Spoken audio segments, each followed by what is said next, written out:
Second की biology chapter number 1 से start करेंगे, जिसके अंदर सबसे पहला टॉपिक जो हमारा है, जो चैप्टर है हमारा, वो होम्योस्टेसिस है। ठीक है, इसको सबसे पहले हम कंसेप्ट समझेंगे। Very easy concept of homeostasis.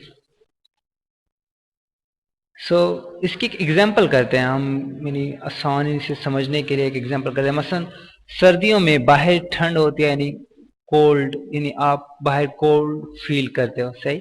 और फील कौन करता है? आपकी स्किन, सही। अब स्किन क्या करता है? इस कोल्ड को, यानी सर्दी को महसूस करने के बाद अपना मैसेज ब्रेन को सेंड करती है। ठीक है, बेसिकली जो कह लें कि असल जो सेंटर है जहां पे मैसेज कन्वे होगा वो ब्रेन है। ठीक, सो ब्रेन के पास मैसेज आएगा, ब्रेन जो सा है इस मैसेज को रिसीव करेगा, फिर इसकी फीडबैक देगा आगे मसल्स को। ठीक है, आपके जिस्म में जो मसल्स होते हैं, मसल्स इसके रिस्पॉन्स के अंदर शिवरिंग जनरेट करेंगे, यानी कपकपाएंगे।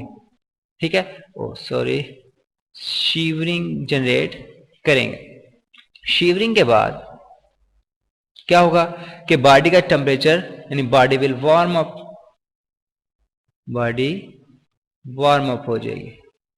सो जब बॉडी वार्म अप होगी तो फिर वो बता देगी दोबारा ब्रेन को कि जी हमारा टेम्परेचर जो है वो 37 अचीव हो गया, so it will stop shivering, यानी वो फिर नेगेटिव फीडबैक के जरिए इसको रोक देगा। सही, अब हम इसे आगे डिटेल में पढ़ेंगे, यानी क्या पॉजिटिव फीडबैक, क्या negative feedback. Okay, next case आता है, यानी जब हम हैं, अब हार्ट फील होता है, like we are feeling heart, यानी बाहर गर्मी है। सही, सो अगेन इसका मैसेज सबसे पहले कौन रिसीव करेगा? स्किन, कि हमारी स्किन को फील होगा कि जी बाहर गर्मी है। स्किन अपना मैसेज भेजेगी ब्रेन को। ब्रेन इस टाइम फीडबैक देगा, या अपना कह लें कि ऑर्डर देगा, so it will send order to sweat glands. Sweat gland जिसे आप कहते हैं पसीने के जो ग्लैंड्स या मौजूद होते हैं हमारी बॉडी के अंदर, स्किन के अंदर ही होते हैं बेसिकली। सो स्वेट ग्लैंड्स के पास आएंगे। स्वेट ग्लैंड्स क्या प्रोड्यूस करेंगे? स्वेट, यानी they will produce sweat, sweat production होगी। स्वेट प्रोडक्शन, पसीने आने से क्या होता है कि कूलिंग होती है, सही, यानी कूलिंग होगी। कूलिंग होने के बाद टेम्परेचर अगेन स्टेबल हो जाएगा और ये मैसेज अपने वापस सेंड कर देगी ब्रेन को। सो ब्रेन आगे नेगेटिव फीडबैक से इसे रोक सकता है। सो जो सारा कंट्रोल है, ठीक है, यानी जो मेन चीज को सारों को कंट्रोल करा वो ब्रेन हो गया हमारे पास, यानी brain is the control centre. Sorry, टी बीच में मिस हो रहा है, कंट्रोल। सो ब्रेन कंट्रोल हो गया। बकाया जो मैसेज रिसीव कर रहा है दोनों केसेस के अंदर वो सेम है, like skin is receiving messages, सही, यानी ये मैसेज को रिसीव करेगा तो इसे हम रिसेप्टर कह देंगे। इसे किसका नाम दे देंगे? रिसेप्टर। और जो आगे रिस्पॉन्स जनरेट कर रहा है, ठीक, यानी रिसेप्टर से तो मैसेज रिसीव किया और उसके बाद वो जिन ऑर्गन के पास जाएगा जो आगे रिस्पॉन्स जनरेट, मतलब इस केस के अंदर जब ठंड लग रही थी तो मसल्स ने रिस्पॉन्स जनरेट किया था कि वो कपकपाने लगे, और जबकि गर्मी लगी तो हमारे जो स्वेट ग्लैंड्स होते हैं इन्होंने रिस्पॉन्स जनरेट किया कि उसमें से पसीना, यानी स्वेट रिलीज होना शुरू हुआ, जिसकी वजह से दोबारा टेम्परेचर डाउन हुआ। सो ये दोनों अफेक्टर्स कहलाएंगे। So they will both known as effectors. ये भी अफेक्टर्स हो जाएगा और ये भी अफेक्टर्स होगा। ठीक है, सो हमने एक कह लें कि एग्जाम्पल पढ़ी। एग्जाम्पल में फिर हमने ऑर्गन्स डिस्कस किए, कौन कौन से इन्वॉल्व हैं, फिर उन ऑर्गन्स को हमने उनके मुताबिक नाम दे दिए। तो ये सारा प्रोसेस एक छोटी सी एग्जाम्पल है होम्योस्टेसिस का। सो इसके अंदर कर रहे क्या है वो, व्हाट इज, अगर हम इसका सिंगल लाइन आंसर दें, they are balancing temperature, balancing temperature.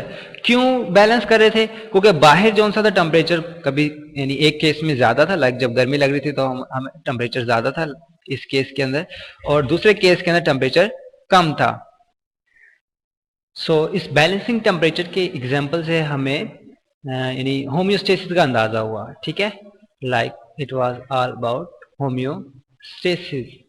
अगर हम थोड़ा सा पीछे जाएं, देखें इसमें कौन कौन से फंक्शनल पार्ट्स थे। तो इसमें सबसे पहले हमने रिसेप्टर्स देखे जो कि इंफॉर्मेशन गैदर करते हैं और अपनी इंफॉर्मेशन को आगे सेंड करेंगे कंट्रोल में। ठीक है, तो दूसरा कंट्रोल सेंटर हो जाएगा। फिर कंट्रोल सेंटर जो सा है आगे किन को मैसेज कन्वे करता है? अफेक्टर्स को। सो यानी इसका 3 मेन पार्ट्स हो जाएंगे। ठीक, कि सबसे पहले लाइक रिसेप्टर्स, ठीक है, ये अपना मैसेज आगे कन्वे करेंगे किधर? कंट्रोल सिस्टम में, सही। और फिर कंट्रोल सिस्टम से ये आगे जो सा इसका कह लेंगे फीडबैक या इसका जो रिस्पॉन्स है वो किधर जाएगा, अफेक्टर्स पर, ठीक है। रिसेप्टर्स में स्किन हमने एग्जांपल ली थी, मसलन अगर हम इनकी एग्जांपल साथ साथ काउंट करें, सो रिसेप्टर में स्किन आई थी, कंट्रोल सिस्टम में हमारा ब्रेन है, सही। अफेक्टर्स में मसल्स थे या फिर ग्लैंड्स थे, मसलन स्वेट ग्लैंड्स हमने यूज किए थे। सो और बेसिकली इनका काम क्या था, यानी what is it's their function, कि ये इनसाइड ऑफ द बॉडी बनाते हैं, यानी जो रिसेप्टर्स होते हैं, ओ सॉरी, जो रिसेप्टर्स होंगे, फिर जो कंट्रोल सिस्टम है, अफेक्टर्स है, ये सारी बॉडी का इनसाइड है, बॉडी का इनसाइड। सो जो मैसेज पहले सबसे पहले आता है सराउंडिंग से, ये अब आउटसाइड है, यानी इसे एक्सटर्नल इन्वायरमेंट कह सकते हैं। इन्वायरमेंट, इन्वायरमेंट मतलब मौसम ठंडा है, गर्म है, सो कूल और हॉट, ये इन्वायरमेंट के कैरेक्टरिस्टिक्स है। सो मौसम ठंडा है या गर्म है, उसका मैसेज सबसे पहले कौन रिसीव करेगा, रिसेप्टर्स रिसीव करेंगे, ठीक है। और रिसेप्टर रिसीव करने के बाद उसको आगे कंट्रोल सिस्टम में यानी भेजेंगे, कंट्रोल सिस्टम फिर उसके ऊपर फीडबैक देगा अफेक्टर्स को कि भाई अब अपना काम शुरू करो, सही। अफेक्टर्स जब अपना काम कंप्लीट करेंगे तो फिर वो नेगेटिव फीडबैक से सारा प्रोसेस रोक देगा। सो यानी इसके अंदर जो इंफॉर्मेशन थी वो आउटसाइड से इनसाइड रिसेप्टर्स के पास गई, ठीक है। और बकाया जो रिस्पॉन्स था वो अफेक्टर जनरेट करेंगे, सो इट इज रिस्पॉन्स। सो ये पहले स्टिमुलाई होगी, this one is the stimuli, सही। और जो अफेक्टर्स जनरेट करेंगे इसे हम रिस्पॉन्स कह देंगे, सही। सो स्टिमुलाई के अगेंस्ट क्या जनरेट हुआ है हमारे पास, रेस्पॉन्स, सही। स्टिमुलाई जो कि कह लें कि एक किस्म के इन्वायरमेंट के अंदर चेंज आएगी, मसलन सर्दी आती है या गर्मी आती है, so it will be stimuli. So stimuli क्या हो जाएगा, change in environment, change in environment, मसलन सर्दियां आ जाती हैं, गर्मियां आ जाती हैं, तो एनवायरमेंट में कोई भी चेंज है वो स्टिमुलाई बनेगी, और वो स्टिमुलाई रिसेप्टर्स रिसीव करेंगे और हमारी बॉडी के अंदर, यानी ये कंप्लीट बॉक्स बना देता है, मसलन ये सारी हमारी बॉडी है। सो बॉडी के अंदर ये रिसेप्टर्स रिसीव करेंगे स्टिमुलाई को, फिर कंट्रोल सिस्टम में लेके जाएंगे, उस मैसेज को सेंड करेंगे यानी, और फिर ये मैसेज अफेक्टर्स के पास आएगा, सही। और ये सारा होम्योस्टेसिस कहलाएगा, सही। It is a simple example of the homeostasis, ठीक है। इस तरह के और भी काफी प्रोसेस जो मसलन ये इस चीज को हम यानी बैलेंसिंग ऑफ टेम्परेचर कह रहे थे, नहीं टेम्परेचर बैलेंस कर रहे थे, इसका दूसरा नाम जो सा है थर्मो रेगुलेशन है, ठीक है।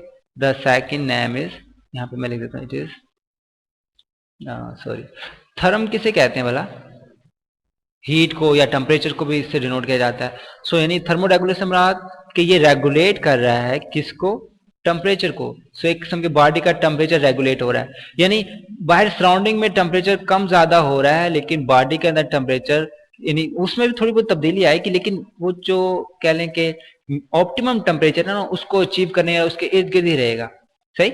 मसलन अगर हम कहें कि जी ये 95 टू 100 फ़ारेनहाइट तक टेम्परेचर को मेंटेन करेगा, सही, 95 टू 100 फ़ारेनहाइट, जबकि बाहर जो टेम्परेचर है वो काफी इंक्रीज और डिक्रीज यानी माइनस में इवन चला जाता है टेम्परेचर। सो बाहर बहुत ज्यादा फ्लक्चुएशंस होंगी। सो यानी अगर बाहर की फ्लक्चुएशंस बनाओ ना मैं, मसलन इसका टेम्परेचर बहुत ज्यादा इंक्रीज हो रहा है, सही। यानी हर इस फ़ारेनहाइट को अगर आप सेंटीग्रेड में कन्वर्ट करें ना तो 36 टू 38 डिग्री सेंटीग्रेड बनेगा।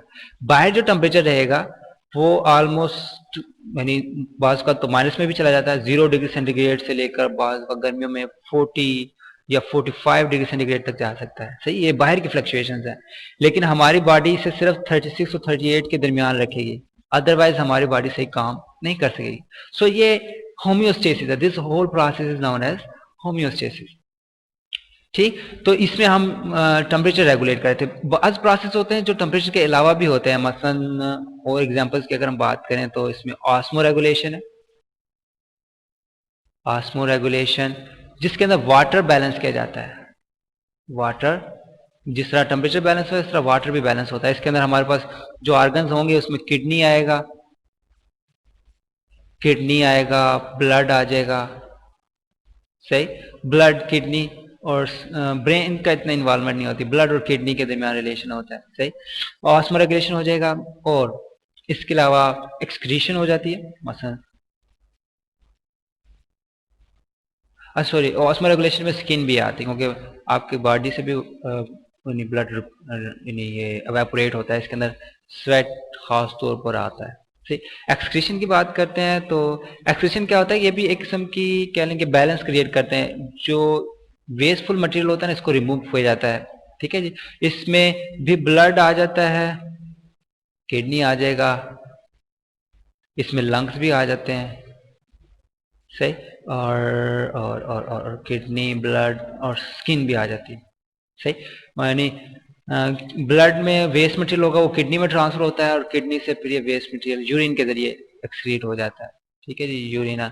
और लंग्स के जरिए कार्बन डाइऑक्साइड रिलीज हो रही होती है, स्किन से एक्स्ट्रा वाटर H2O सॉल्ट्स वगैरह रिलीज होते हैं, ये भी एज एक्सक्रीशन आ जाएगा, यानी वेस्ट मटेरियल रिमूव हो रहा है, सही। सो थर्मो रेगुलेशन हो जाएगा, ऑस्मो रेगुलेशन हो जाएगा, इस तरह पीएच बैलेंस होता है, वर्ड हम यानी पीएच बैलेंस ब्लड में होता है मेनली, इसमें ब्लड आ जाता है, सिंपल ब्लड आ जाता है, या फिर इंटरस्टिशियल फ्लूइड्स के भी रोल होते हैं, ठीक है। ब्लड में बफर होता है, वो थोड़ा कॉम्प्लिकेटेड हो जाएगा, चले हम सिंपल एग्जांपल्स लग रहे हैं, इसमें ऑस्मो रेगुलेशन हो जाएगा, एक्सक्रीशन हो जाएगा, पीएच बैलेंस हो जाएगा, एंड फ्ला फ्ला फ्ला, सही। सो ये होम्योस्टेसिस की एग्जांपल्स थी, हमने स्टार्ट किया।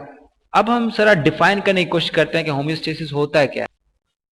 सो होम्योस्टेसिस जो सा है सिंपली से कह सकते हैं प्रोटेक्शन ऑफ, किस चीज की प्रोटेक्शन होगी, इंटरनल एनवायरनमेंट, यानी जो हमारी बॉडी के अंदर का एनवायरनमेंट है, किस चीज से प्रोटेक्ट करेंगे, फ्रॉम हार्म, यानी नुकसानात से, या हार्म्स जमा भी कर सकते हैं, फ्रॉम हार्म ऑफ फ्लक्चुएशंस, ठीक है, हार्म्स ऑफ फ्लक्चुएशंस, फ्लक्चुएशंस कहते हैं तब्दीलियां जो आती रहती हैं, फ्लक्चुएशंस इन एक्सटर्नल एनवायरनमेंट, ठीक है, जो एक्सटर्नल एनवायरनमेंट के अंदर तब्दीलियां आती हैं, उसके जो नुकसानात है उससे बचाने के लिए जो हमारे अंदर सिस्टम है, या जो भी इसका रिस्पॉन्स कह लें, उसे हम होम्योस्टेसिस कहेंगे, this will be known as homeostasis, ठीक है। अच्छा, इसमें एक चीज ध्यान में रखनी है कि होम्योस्टेसिस से मुराद ये नहीं कि कंडीशन कांस्टेंट रहेगी, एक नहीं, ये कंडीशन अंदर चेंज होगी, लेकिन वो बिल्कुल नैरो रेंज में होगी, उस रेंज में जो हम बर्दाश्त कर सकते हैं, सही। सो होम्योस्टेसिस में क्या है कि जो बाहर की जो इन्वायरमेंट, सॉरी यहाँ पे मैं पूरा लफ्ज नहीं लिखा, environment, internal environment from harms of fluctuations in external environment, जो एक्सटर्नल इन्वायरमेंट के अंदर फ्लक्चुएशन, यहाँ पे फिर अगेंस्ट पहले मिस्टेक हो रही है। सो एक्सटर्नल इन्वायरमेंट के अंदर जो फ्लक्चुएशंस हैं उसको, उससे प्रोटेक्ट करने के लिए हमारी बॉडी के अंदर जो मैकेनिज्म है उसे हम होम्योस्टेसिस कहते हैं, ठीक है। और इसके अंदर कोई सिंगल ऑर्गन नहीं होता, group of organ at a time यानी इन्वॉल्व होते हैं। इसके अलावा होम्योस्टेसिस का जो सा है ना वो थोड़ा सा हिस्टोरिकल बैकग्राउंड भी है। आप कहेंगे हिस्टोरिकल बैकग्राउंड से क्या मुराद है, यानी मुख्तलिफ स्पीशीज मुख्तलिफ रिस्पॉन्स जनरेट करती हैं। मसलन थर्मो रेगुलेशन की अगर हम बात करें, थर्मो रेगुलेशन के अंदर मुख्तलिफ कैटेगरीज हैं ऑर्गेनिजम्स की, कि बहुत से जानदार ऐसे हैं जिन्हें जरूरत नहीं पड़ती अपना टेम्परेचर चेंज करने की, ठीक है। मसलन एग्जांपल देता हूं मैं, आपने सुना होगा cold blooded animals and warm blooded animals.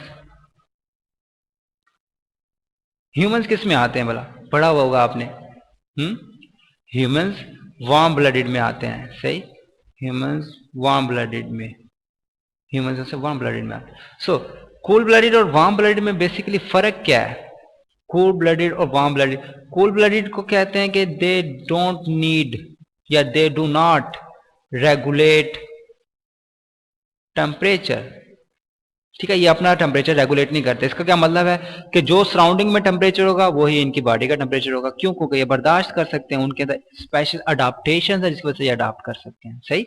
और जबकि वार्म ब्लडेड एनिमल्स जो से हैं they need to regulate, they have to, they need to regulate temperature. मतलब अगर सर्दियां आए आप गर्म कपड़े ना पहने क्या होगा, आप बीमार हो जाएंगे, आपका सर्वाइवल, आपका जिंदा रहना मुश्किल हो जाएगा, सही। सो ये जो वार्म ब्लडेड एनिमल्स हैं इन्हें अपना जो टेम्परेचर है वो रेगुलेट करना पड़ता है, सही। सो ये थर्मो रेगुलेशन का थोड़ा बहुत ये एवोल्यूशनरी पॉइंट ऑफ व्यू हो गया, ठीक है, इसे हम कहेंगे एवोल्यूशनरी पॉइंट ऑफ व्यू। ठीक, कि यानी जो एम्फीबियंस थे ना, यानी जो ये कैटेगरी आती है एम्फीबियंस की, एम्फीबियंस जिसमें फ्रॉग आ जाता है, फ्रॉग, इवन जो फिशेस होती हैं एम्फीबियंस के बाद, फिशेस जो हैं ये भी कूल ब्लडेड एनिमल्स होते हैं। ठीक है, यानी ये जिस पानी में रहेंगे जितना टेम्परेचर होगा उसके मुताबिक ही रहेंगे।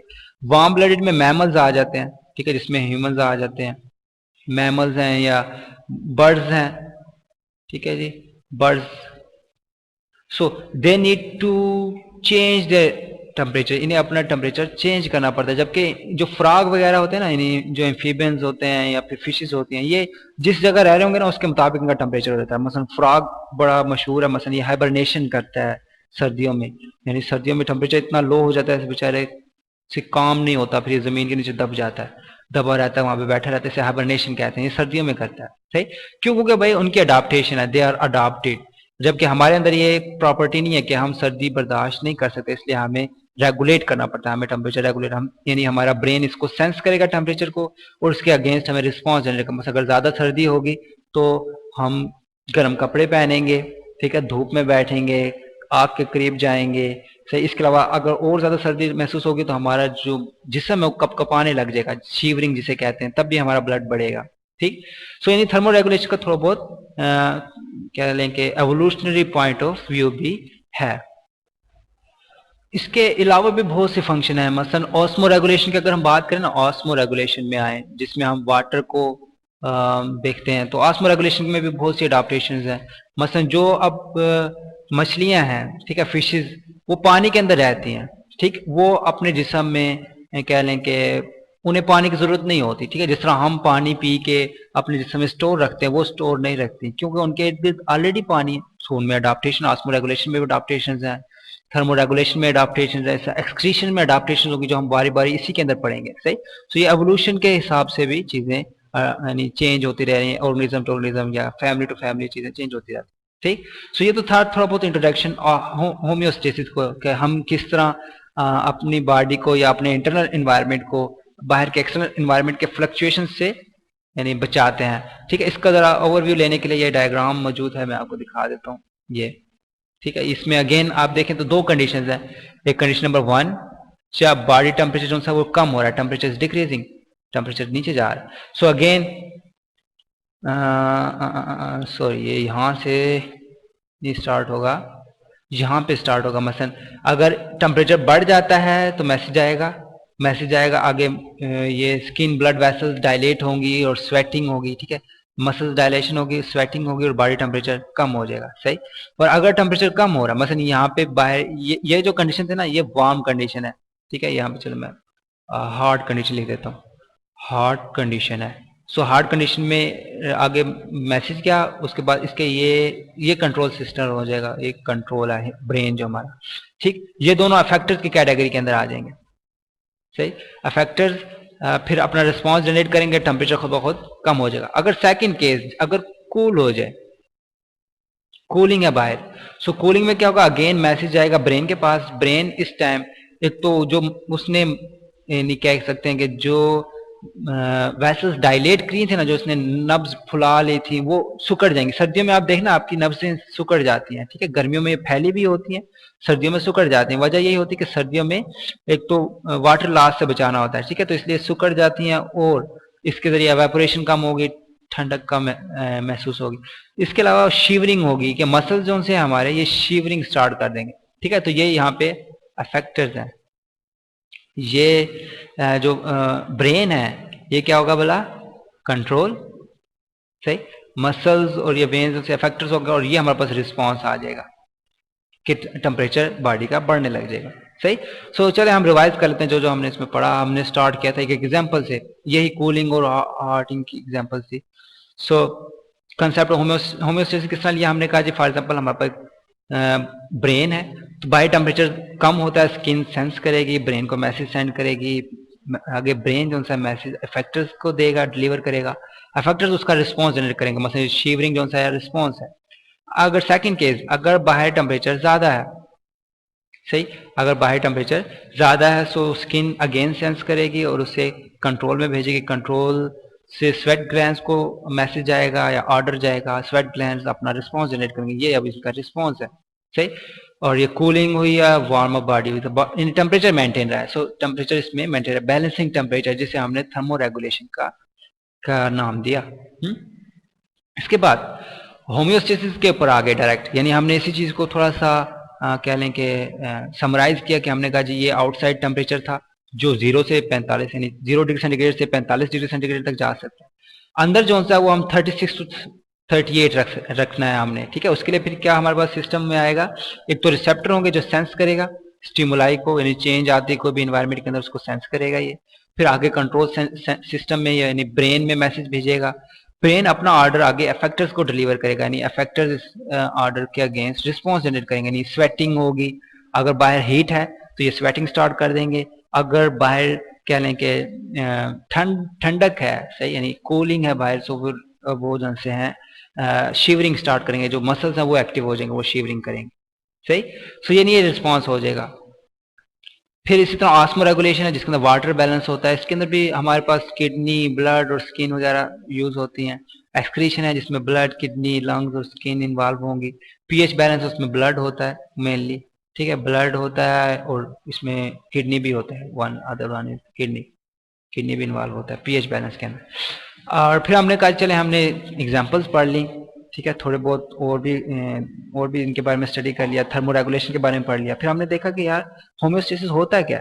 So it is simple protection of internal environment from harms of fluctuations in external environment, ठीक है, कि जो बैरूनी कह लेंगे एनवायरनमेंट में जो भी तब्दीलियां आ रही हैं उससे बचाने के लिए जो हमारी बॉडी कर रही है उसे हम होम्योस्टेसिस कहेंगे। इसकी एग्जांपल थर्मो रेगुलेशन हमने पूरे डिटेल में पढ़ ली। थर्मो रेगुलेशन कुछ एवोल्यूशनरी पॉइंट ऑफ व्यू से भी होता है, यानी ये जो मुख्तलिफ ऑर्गेनिजम्स के अंदर मुख्तलिफ होम्योस्टेसिस का प्रिंसिपल्स होते हैं। मसलन हमने दो कैटेगरीज बना ली, एक कोल्ड ब्लडेड एनिमल्स की, एक वार्म ब्लडेड एनिमल्स की। कोल्ड ब्लडेड एनिमल्स अपने टेम्परेचर को रेगुलेट नहीं करते, ठीक है, लाइक फ्रॉग की एग्जांपल है या फिशेज हैं, वो जिस इन्वायरमेंट में रहेंगी उस तरह का इनका बॉडी का टेम्परेचर हो जाएगा क्योंकि वो सर्वाइव कर सकती हैं। लेकिन कुछ ऐसे एनिमल्स हैं जो सर्वाइव नहीं कर सकते, लाइक ह्यूमंस। हम ज्यादा ठंड में बाहर नहीं रह सकते, यानी हमें ज्यादा ठंड होगा तो हम कपड़े लेंगे, ठीक है, हमें सर्दी लगेगी, सर्दी से हम कप कपाएंगे। इसके अलावा हम आग के करीब बैठेंगे, सूरज के नीचे बैठेंगे, यानी किसी न किसी तरीके से हम अपना टेम्परेचर मेंटेन रखेंगे, सही। सो यानी ये आप एवोल्यूशनरी पॉइंट। इस ऑस्मो रेगुलेशन की भी बहुत सी हम एग्जांपल्स पढ़ेंगे आगे जाके। और लास्ट में हमने ये डायग्राम स्टडी की थी जो कि थर्मो रेगुलेशन की है। सो कल हम मजीद ऑस्मो रेगुलेशन के बारे में डिटेल से पढ़ेंगे और अगले फर्दर टॉपिक्स को कैरी ऑन करेंगे।